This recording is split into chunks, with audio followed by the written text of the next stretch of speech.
friends. Father Frank Pavone here, National Director of Priests for Life. Welcome to our evening broadcast. We come to you each evening around this time and each morning around 9 o'clock, and always giving you new ideas about ways you can be involved in the effort to end abortion. And that is what we are about. That's what we are about, and that's what we're going to do.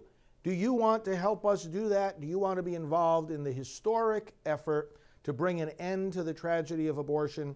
Well, then you've come to the right place, and I ask you to stick with us here at the right place until we get the job done. Priests for Life is a family of ministries that is ready to join hands and hearts and minds with you to be able to bring protection to the children most vulnerable, the ones who are still in their mother's womb. Well, I want to tell you today about a key effort that a coalition of pro-life groups really got behind this very day in a strong way, and I want to explain how you can be part of it. A few weeks ago, we had right here in our office building, our headquarters of Priests for Life, a gathering of national pro-life leaders. We do this regularly and in various parts of the country, but this was a 3-day summit meeting of national leaders and groups that you would know and you would recognize. The Heartbeat pregnancy centers were represented, for example, and Americans United for Life, along with 40 Days for Life and National Right to Life and various other groups, Pro-Life Action Ministries, and others. And of course, we were hosting them here at Priests for Life. And we came up as a group of leaders. There were about 45 leaders here, and many others that we're in contact with regularly that couldn't come physically to the meeting. And we came up with 6 points of consensus and action that all these groups, which together reach tens of millions of people across America, would do, that we would do together, that we would do vigorously. And one of those steps I want to describe to you here this evening, because together we launched it today. Now, it didn't start today. It's been underway, as I'll explain. But today we sent out a joint press release, all these different groups. And you'll see the release on our main website, which is endabortion.us. And the release was about an effort that we want you to be part of, whereby we speak to the courts the reasons why Roe v. Wade should be reversed. But we don't just speak to them in the way that we speak to our legislators, because the way you approach the courts is different from the way you approach your legislators. You approach your legislators to lobby them, to say, I want you to vote on this on this particular way, on this particular bill, just like we were lobbying our senators about the vote that they just took on the Born Alive Abortion Survivors Act, just like we need to be lobbying our House members right now on their position on the very same bill. And then we tell them, you know, if you don't vote in a way that represents our convictions, then we're not going to vote for you when it comes to elections. Well, that's very appropriate for how we deal with our lawmakers, but that's not the way we deal with the courts. We understand we don't lobby judges or Supreme Court justices. But that doesn't mean we don't communicate with them. As a matter of fact, in the whole matter of how to reverse Roe versus Wade, how to overcome Roe versus Wade, there are certain dynamics that the courts follow. There are certain things that need to be in place that the court needs, that judges need to know about. And there is a role, actually, for the voices of the American people. Because when, for example, a court decision is considered to be precedent, and let's put that word here on the board, okay, what does that mean? That means the court has decided something. Okay, so the court has decided the matter, perhaps for a long time, and perhaps by means of multiple decisions. Now,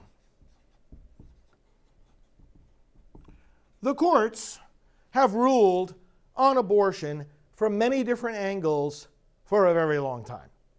And as you know, in 1973, the Roe v. Wade and Doe v. Bolton decisions, 2 companion cases, decided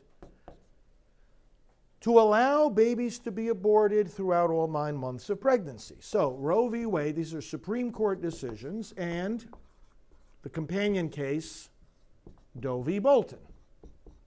By the way, those of you who follow my work closely know this. Some of you may not know it.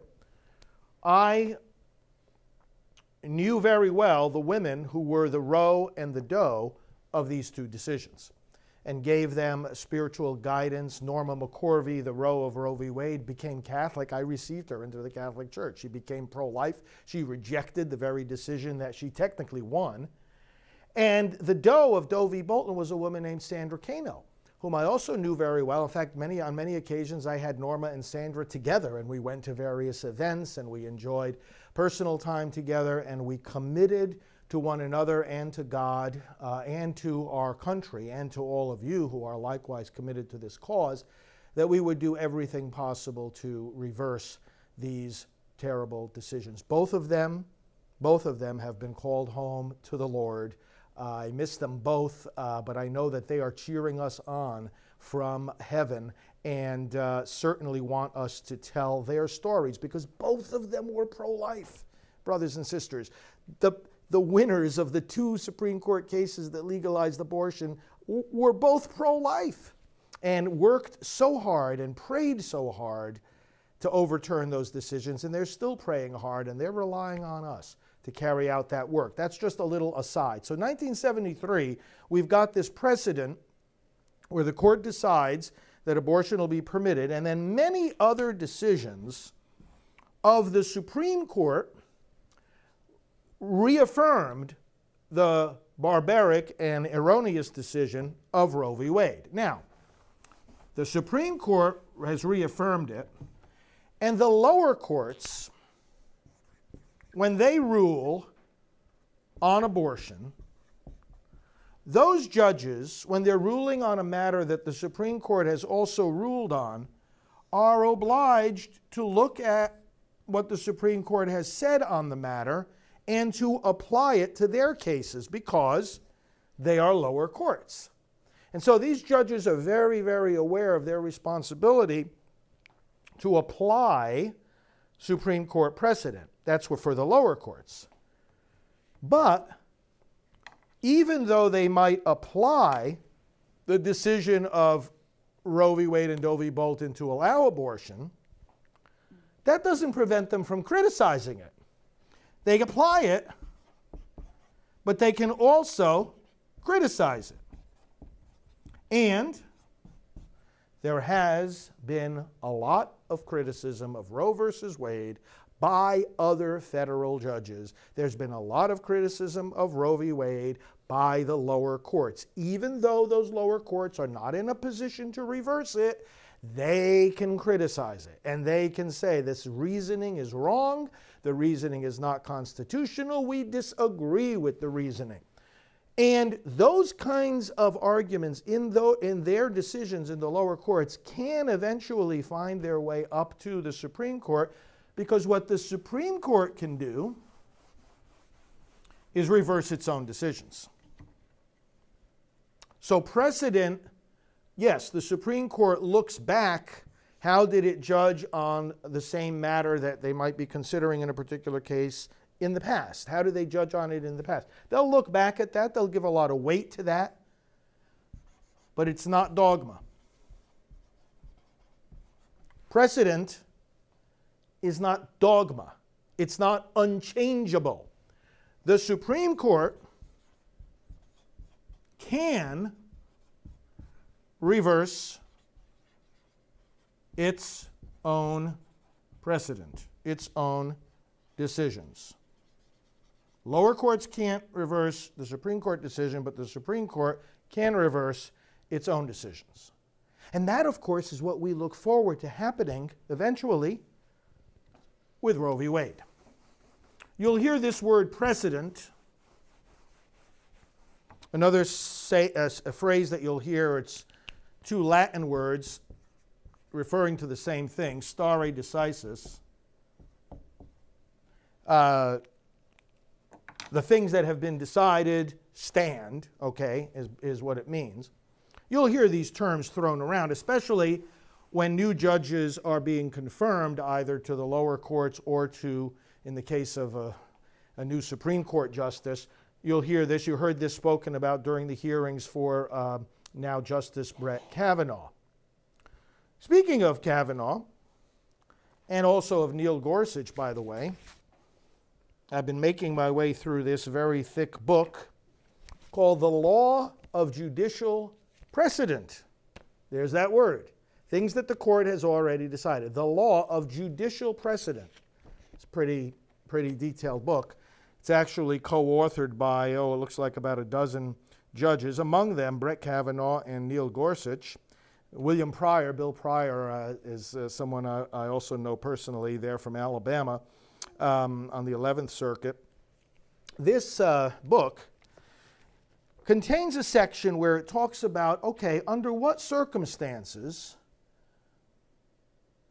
could the court reverse a decision that's even been a very long-standing decision? Listen to this. Let me just read to you what some of these circumstances are. Courts must consider many factors when deciding whether to overrule an earlier decision. Most saliently, these. The decision is contrary to plain principles of law. The decision is isolated and hasn't been followed or acquiesced in. A divided court's decision on a matter of great importance is now seriously doubted.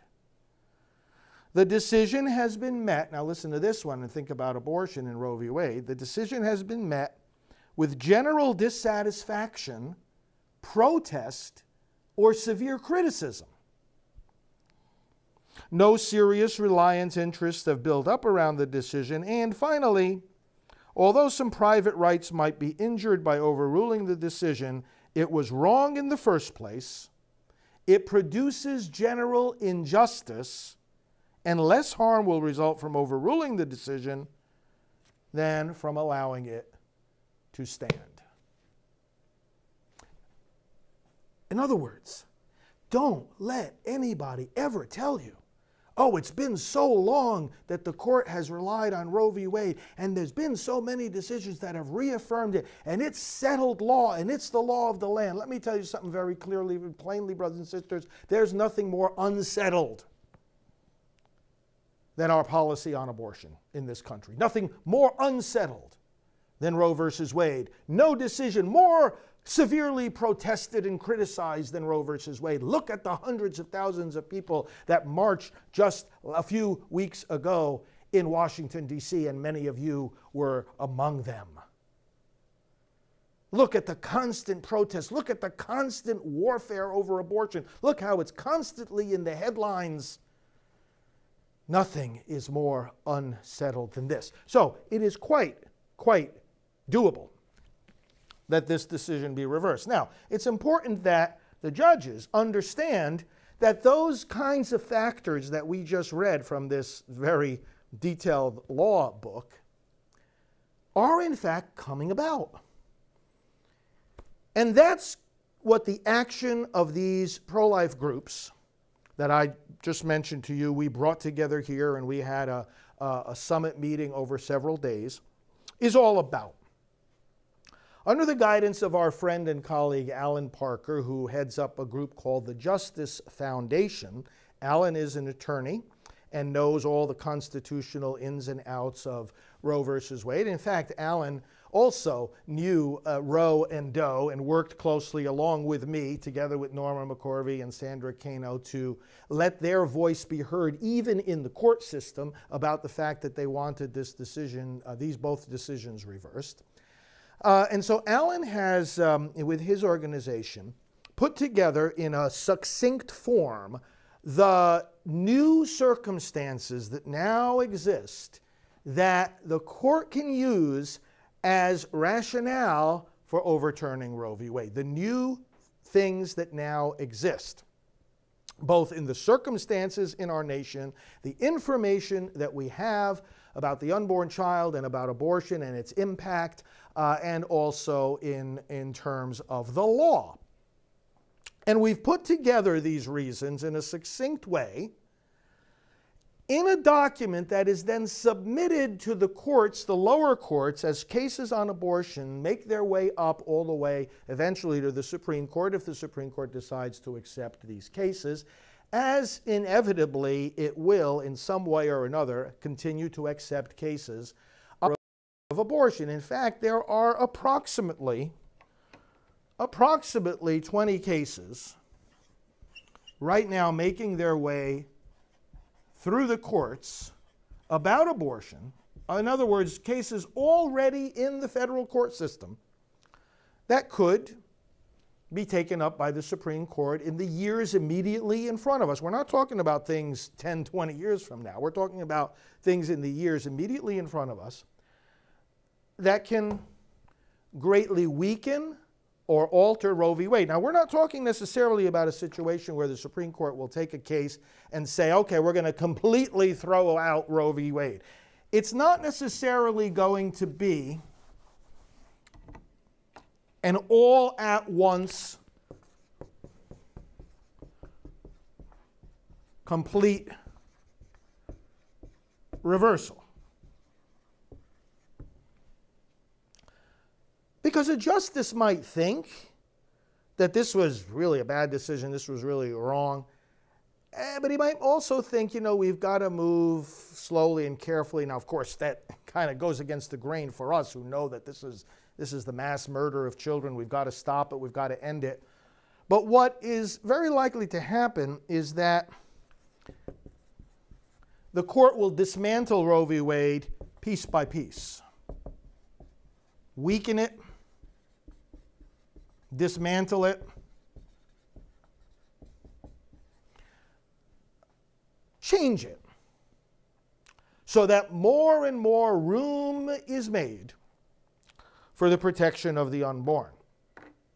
So what we've done is simply this. We've taken the reasons the court should look at, and we've put them into a petition that you can sign on to. Let me say that again. We've taken the reasons that the court can and should use to reverse Roe v. Wade, put them in a petition that you can sign on to, and then what happens is that in a very legally careful way, these reasons are incorporated, these petitions are incorporated into the court decisions about abortion, and they become part of the argument, they become part of the record.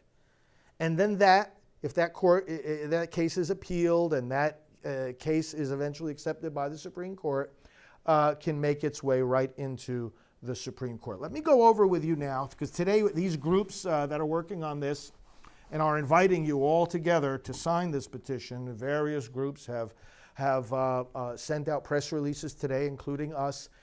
And also, we have sent out an action alert, and I want to tell you right now where you can go to see it and to sign it.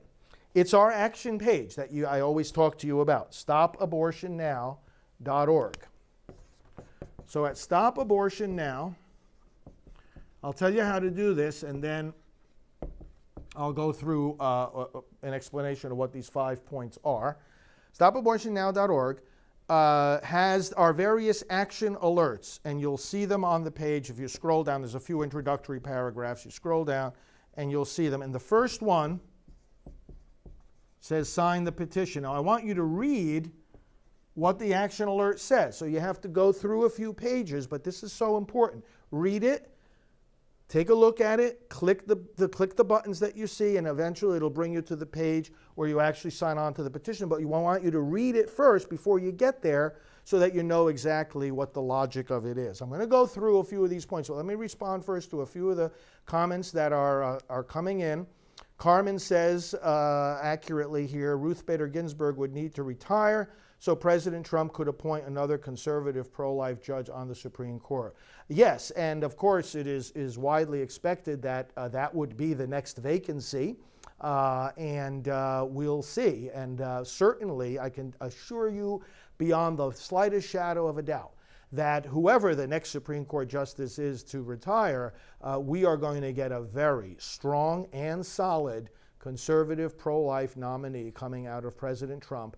And we have the majority in the Senate. We've got it. We've got the pro-life Republican senators there in the Senate who are going to confirm good and strong and pro-life judges under President Trump. By the way, 85 of these judges have been confirmed. Of course, all the attention is given to the Supreme Court, and he's put 2 great justices on there already.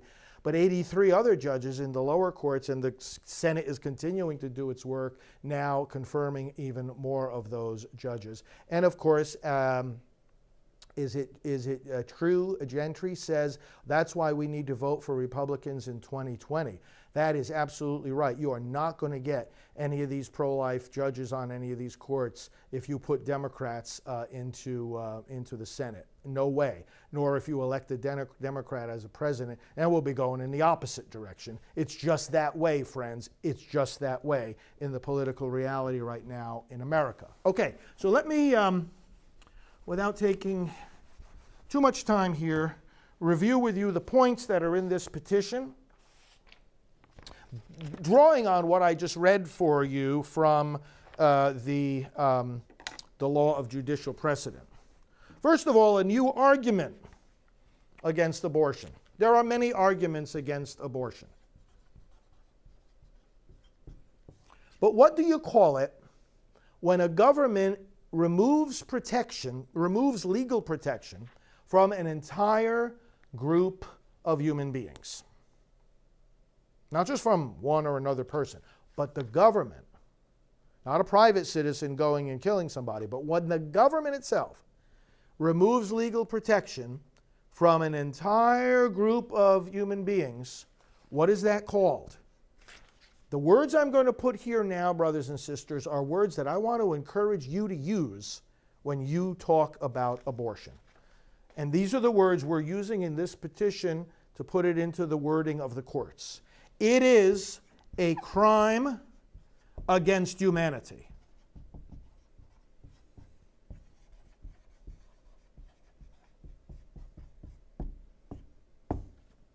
Let us no longer hear the words that it is a choice. Let us no longer hear the words that it is reproductive freedom, justice, or any part of health. Let us be clear, it is a crime against humanity. And this phrase has a particular meaning in history. Again, it's when a government deprives legal protection from an entire group of human beings. It's a crime against humanity. So the argument here is look at abortion, the argument to the courts, look at abortion in this new way. Secondly, there is new scientific evidence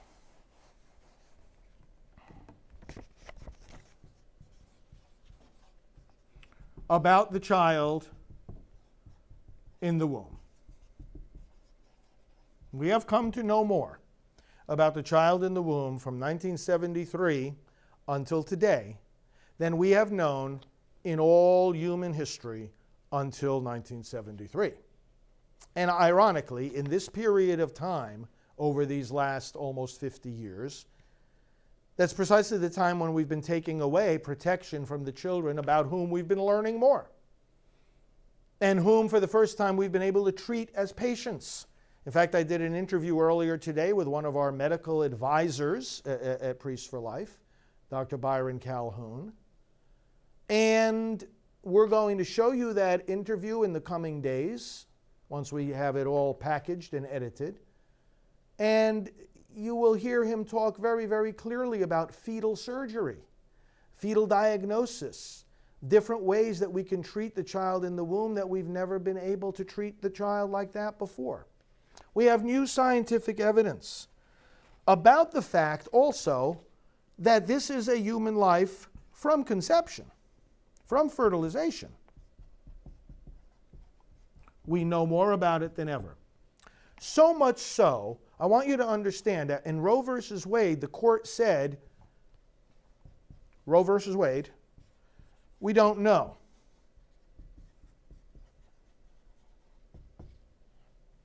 When and how human life begins. We don't know. We don't know if this is a human being in the womb. They can no longer say that with the development of science the way that it has developed. So much so that the evidence, the scientific evidence we have today about the beginning of human life and the humanity of the child has begun to find its way into court decisions. I want to refer, and you can look this up more yourselves, I want to refer to a decision called Planned Parenthood versus Rounds. This was a decision of the 8th Circuit Court in 2008. Came out of South Dakota, because South Dakota passed a law that said the following, that the abortionist, when doing the procedure, before doing the procedure on a mother, has to tell her, quote, "This abortion will terminate the life of a whole, separate, unique, living human being." The law said that the abortionist had to say that. Let me write down those words. This ends, Planned Parenthood versus Rounds. A whole, separate, unique, living human being. The law in South Dakota that the abortionist about to kill that whole separate, unique, living human being has to tell the mother that it's a whole separate, unique, living human being. The abortionist can no longer lie to that mother and say, "Oh, it's just a blob of cells. It's just a clump of tissue." Planned Parenthood tried to say, "Oh, but you're imposing some kind of moral or religious or philosophical belief," and the court came back and said, "No, the doctor is simply speaking what the medical and scientific truth is, that abortion destroys a whole separate, unique, living human being." This is important, that the court upheld that law. And this is at the federal level. This is at the circuit court in the 8th Circuit. That's crucially important. And that could make its way into the Supreme Court as time goes on here. I want to give you a website here too. I want to give you a website and an app. There's an interesting website. It's secular, nonpartisan, purely scientific. It's called Contend, it's an unusual name, contendprojects.org. All about the development of the baby in the womb from a scientific perspective. Let me give you an app. I've talked to you about this one before. See Baby Pregnancy Guide. These are two different resources. See Baby Pregnancy Guide is an app. Look it up in the App Store. You're going to fall off your chair when you see the videos of the baby at the different stages of pregnancy. In the app, you can click on whatever week of pregnancy you want, and you'll see some facts of the embryology of the development of that baby, and then you will see pictures and video of the living baby moving around in the womb. It is really fabulous. So between these two resources, this Contend Projects also has curricular material for children in schools. Really, really, really awesome stuff. So contendprojects.org and the See Baby Pregnancy Guide app in the App Store. So what we're saying here is, hey, things have changed. What we're saying to the court, and again, I invite you to check out our action alert that we sent out today. If you get our action alerts, you will have gotten this in your email.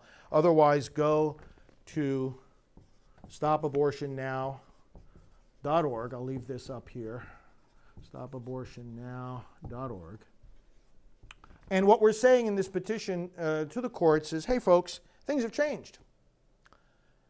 And yes, the court has reaffirmed Roe v. Wade again and again and again, but you know what Roe v. Wade said is now no longer true. That we do not know, or we are not sure, or we cannot tell when and how a human life begins. What else has changed? New evidence that abortion harms women. In the development of constitutional law in the United States, the courts sometimes rule in favor of a particular group of people because they think they are protecting their rights. And then, as time goes on, they realize that what they thought were protecting their rights was actually harming their rights, and so they reverse their decision in the light of new evidence that their decision is harming a group of people that they thought they were helping. The court in Roe v. Wade thought it was helping women. Help them avoid the burdens of childbearing, help them get the benefits of being able to abort that child. But what if the court now sees evidence that the abortion is actually harming the very women that they thought it was helping? Now, we've seen this dynamic before in the courts. When the court reversed itself in Plessy versus Ferguson in regard to separate but equal, and the court realized after a while that the separate part was harming the people that they were claiming were equal, and so reversed itself in terms of segregation. What we see this dynamic also applying to over the years, you could look at the cases in more detail, workers' rights versus the rights of companies and capital, workers' rights, children's rights, the whole controversy over child labor, and so forth, women's rights in various contexts. And so, you know, what we see as we look at the evolution of constitutional law and the decisions of the court over the generations is that what was once thought to help a certain group, and when evidence comes forward that is now hurting that particular group, well then, brothers and sisters, that opens the way for the court to change its mind and to say, hey, we're not God, we're human, we can make mistakes, we did make a mistake, and now we're going to make things right. Now, the harm that abortion does to women, you know very well that Priests for Life, together with Anglicans for Life, has the Silent No More campaign. You want to know that abortion harms women, listen to the voices of the women. And go to Silent No More and you'll see their testimonies. And then, of course, Abortion Shockwaves.com shows you the harm abortion does to the whole family. What about the grandparents? What about the siblings? Aunts and uncles and cousins. Everybody's harmed. And then beyond the family, what about the friends? Everybody's harmed. Everybody grieves. Dwight, thank you for your comment. You just downloaded the app See Baby Pregnancy Guide on your cell phone. It is incredible. Isn't it? Isn't it? It's unbelievable. And spend some time with it. All of you spend some time with it and spread the word about it. By the way, I told you about this coalition of groups that we brought together here at Priests for Life, all the 45 national leaders. That was another one of the action items. Besides this petition that we're talking about, another one of the action items is we're going to use that guide. I'm just going to give you a sneak preview here. We're going to use that pregnancy guide, and from March 25th to Christmas, we're going to lead the whole country on a 9-month journey through pregnancy, and we are going to get the images of those babies and the videos and the facts about fetal development out to the churches and the schools and the pregnancy centers and the media and all over the place. It's going to be great. So, the evidence that abortion harms women. Also, I'm going to give you another website here, standapart.org.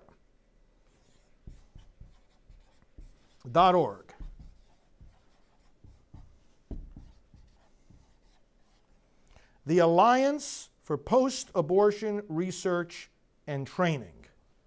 Stand Apart, the Alliance for Post-Abortion Research and Training. Just like that contendprojects.org that I showed you before, this is a completely secular group that is compiling the research on how abortion impacts women and others too. Take a look there. The research is growing by the day. I personally know a lot of these researchers. They are excellent at their profession. They know what they are talking about. And you know what? We really need to get the people who are saying, oh, well, I'm in favor of abortion because I'm in favor of women's health, to honestly ask a simple question. Well, then, don't you pay attention to what abortion does to women's health? And you can ask your friends that.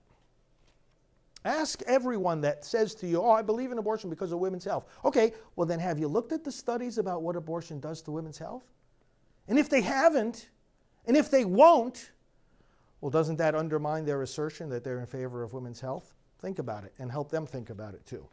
This evidence has got to be presented to the courts. And that's what we're doing together with Alan and our Silent No More campaign and the Justice Foundation. We're getting those that have in fact been harmed by abortion to raise their voices, to sign on to this petition, even to submit their testimonies. We've had their testimonies submitted into the court, and the Supreme Court has even acknowledged it. In 2007, for example, the Supreme Court had the Gonzalez v. Carhart decision. This was the decision that upheld the ban on partial birth abortion. But in that decision, the court actually referred to the fact that abortion harms women, that many come to regret their choice, that it can lead to a loss of self-esteem and a lot of other problems. The court actually referred to that because so many of the women that come to us and that we minister to and have shared their regret and hold those signs saying, I regret my abortion, signed affidavits that were submitted to the court. By the way, also, Roe and Doe submitted affidavits to the court, and they acknowledged the voices of these women who regret their abortion. That website, again, some of you are asking for, standapart.org. Association for Post-Abortion Research and Training. Okay, so abortion is a crime against humanity. New argument about that. New scientific evidence. And life begins at conception. New evidence that shows abortion harms women. Now, point number 4, and then point number 5, then we'll be done. Point number 4 is a new, better alternative to abortion. Now, many of you know about what I'm about to say. For some of you, it might be new. Roe v. Wade tried to say, well, we want to relieve women of the burden of childbearing. But brothers and sisters, we have something new now called the Safe Haven Laws.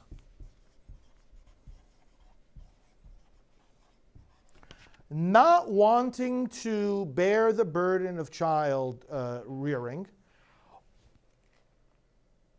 does no longer have to mean you kill the child.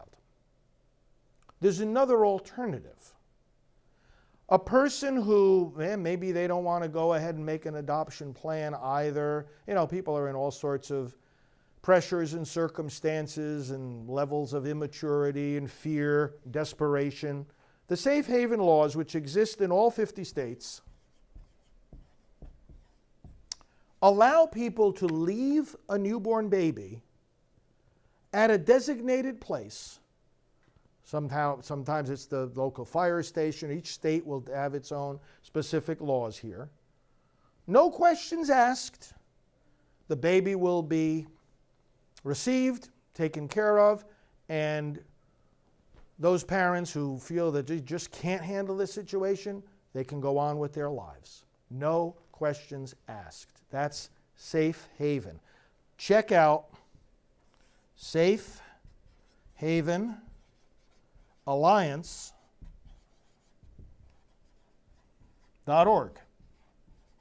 for more information about this. What we're saying from a legal standpoint to the court is that you no longer have to permit the killing of the baby if what you're trying to do is give families and mothers and dads an alternative to childbearing, an alternative to a situation that they find impossible in those circumstances where they can't raise a child. You no longer have to say, well, then just go to a clinic and have the baby dismembered limb from limb. No. Safe Haven laws are relieving that burden, if people find it so burdensome, in a way that is safe for the baby and legally safe for them. It's not child abandonment. It's legal and it's safe, and they walk away, no questions asked. Take a look at that, because this is part of this petition to let folks know, or let the courts know these new arguments. And finally, a very simple fact, also part of the new circumstances of our time, is the millions of people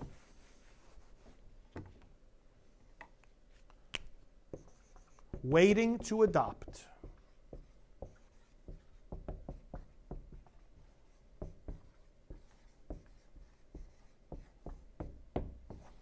We know so many of them. They come to us. They come to me. Father, if you save one of these babies, please let us know. We want to adopt these children. Chris Bell, longtime friend of mine and colleague, running the Good Counsel Homes in New York and New Jersey, saying, listen, anybody, in any circumstance, who has a child, no matter what the condition is, physically, addiction, drug addiction, crack addiction, whatever the problem is, we have people ready to adopt these children, no matter what kind of physical condition they are in. Brothers and sisters, I want to say something to you very simple. If you yourself or somebody that you know is carrying a child in their womb, and they don't know what to do, and they feel tempted to kill that child, I want to say to you what Mother Teresa used to say, what Cardinal O'Connor used to say, the Archbishop of New York, give the child to us. Bring the child to us.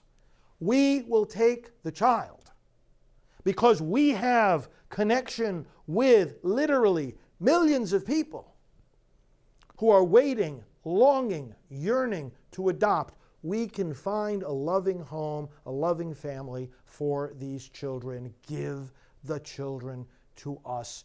Do not kill them. So, 5 points that I have made for you. Not I actually only, but our friend Alan Parker with the Justice Foundation. And the petition is called the Moral Outcry Petition. Here's what you do. Go to our website, Stop Abortion Now, look at the action items. The first one is going to say, sign the Moral Outcry Petition, and just walk through the steps. I want you to read carefully what it says, the points that I just reviewed with you now at great length, and you'll be able to put your name to that petition, and that will be used in the courts. Tens of thousands, about 75,000 of these petitions have already, these names have already been signed on to this, and they have already been used. So here's the good thing about this. It's not just being used at one particular time. This petition has already been used in court decisions. There's another one coming up in just a couple of weeks. And all the people who have signed on to this will be part of, their voices will be part of the arguments being made to the court. You don't have to do anything. You're not going to have to do anything with the court, or you're not going to be called upon to appear in a court, or you're not part of a legal dispute. Don't worry about that. All you're doing is, as an American citizen, you are making a moral outcry saying abortion is a crime against humanity, and it is time for the courts to recognize that and to put an end to this widespread killing of children because, hey, folks, the circumstances have changed. That's what we're saying with this moral outcry petition. When you go to stopabortionnow.org, as I said, you will see the link there for the petition. Just scroll down a little bit. And then also on that page, sign up to get our regular email alerts. We sent out an email alert about this just this evening. You should be, if you're signed up already, you should be getting it in your inbox probably right as we're talking now. But if you don't get them, sign up, and we'll make sure that you do. So what do you think? I love to hear your comments. I love to hear your feedback. What did you think about all this information? I gave you a lot of different websites. Hopefully you come to these videos with pen and paper in hand, or your iPad or your computer, and Of course, the ability to watch these videos again is very, very easy, of course, on these different platforms that we're broadcasting on right now. Let me see a few of the comments that are coming in. Mary, where do I post my moral outcry? Right here, stopabortionnow.org. Look for the link there. And thank you. Kateri, let me answer your question, and then we'll conclude here with a blessing. Do you think we're winning? My answer to that? Absolutely, we are. I've been more convinced of that than ever before. We are winning politically. We are winning in opinion polls. We are winning because 2/3 of the abortion facilities in America have shut down for good. It's a collapsing industry. We are winning because science is more and more on our side. Look at that See Baby Pregnancy Guide app and you'll be amazed. We are winning because young people realize how bad abortion has impacted them and their families, and they are the most pro-life generation. We are winning because those who have been through the abortion experience are becoming silent no more, and their voices are indisputable and undeniable. And the Silent No More campaign is changing minds and hearts because people are saying this is a bad product. It should not be allowed. Silent No More is growing and growing. We are winning for so many reasons.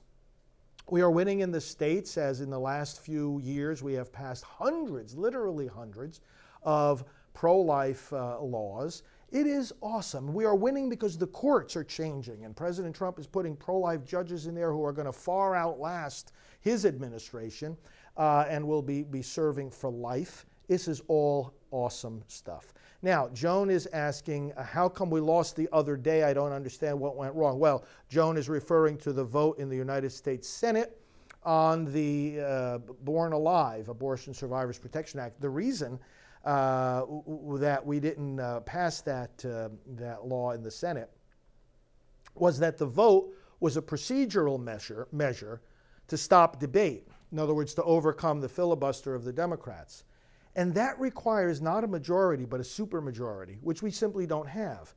60 votes. It requires 60 votes. And I mean, if the Democrats weren't so lockstep in step with the abortion industry, we would have passed that vote for sure. Because we did have a majority. 53 voted for that measure, including 3 Democrats.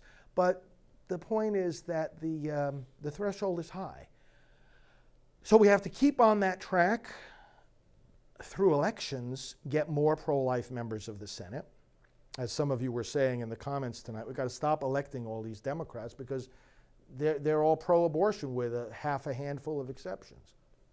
Get the pro-life people in there, and then we'll win more of these votes. We keep pressing on. We're not in the least discouraged at all. As a matter of fact, the fact that the Senate right now could not pass a measure protecting babies born alive, my friends, and this is another reason why we're winning, it's waking people up.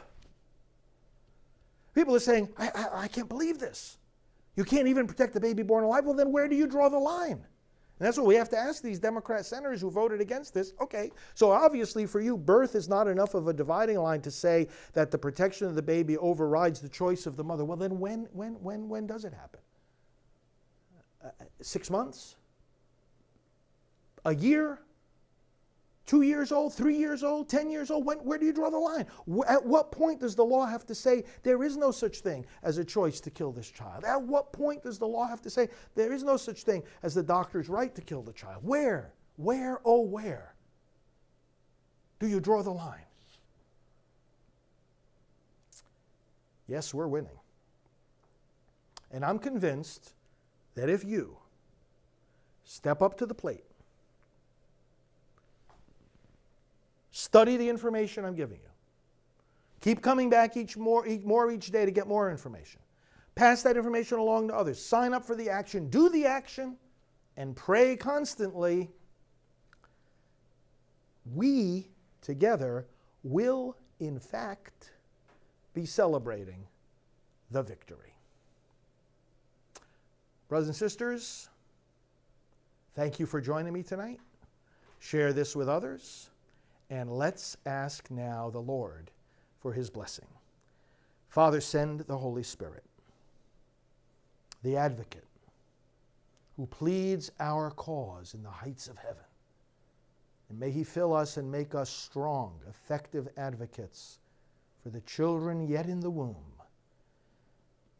Enlighten our legislators, enlighten our clergy and our pastors, that there is nothing more urgent or important right now than ending abortion, protecting the children who are the smallest and the weakest among us. Open their eyes, open their hearts, open their mouths, and let us end this Holocaust. Send that Holy Spirit upon us now, O God, the Spirit sent from the Father and the Son, the giver and Lord of life. May he bless us, the Father and the Son and the Holy Spirit. Amen. Father Frank Pavone here of Priests for Life. God bless you all, and we'll talk to you at 9 o'clock tomorrow morning. Thank you. But you know what? When you and I take up this call and we talk about abortion, if we speak about it in church, we're told we're too political. If we speak about it in the political arena, we're told we're too religious. If we speak about it in the world of the media, it's too disturbing. In the world of business, it's too distracting. In the world of education, it's too controversial. In the streets, it's too disruptive. So abortion, if abortion is wrong, where do we go to say so? We go into the churches, we go into politics, into the media, into business, into education, and into the streets. Some churches haven't wanted to get involved in political hassles with the government, so they've been silent on abortion. They didn't want to get involved in hassles from the government. They didn't want to take the fight to the government. So now with the HHS mandate, the government took the fight to them. And when it comes to that mandate, we've got a simple message. We will obey God rather than men. As Alveda can tell us, her uncle said one day to the civil rights movement, we've got a lot of obstacles in our way, but we're not going to let anything turn us around. We're not going to let no dogs turn us around, no water hoses turn us around, no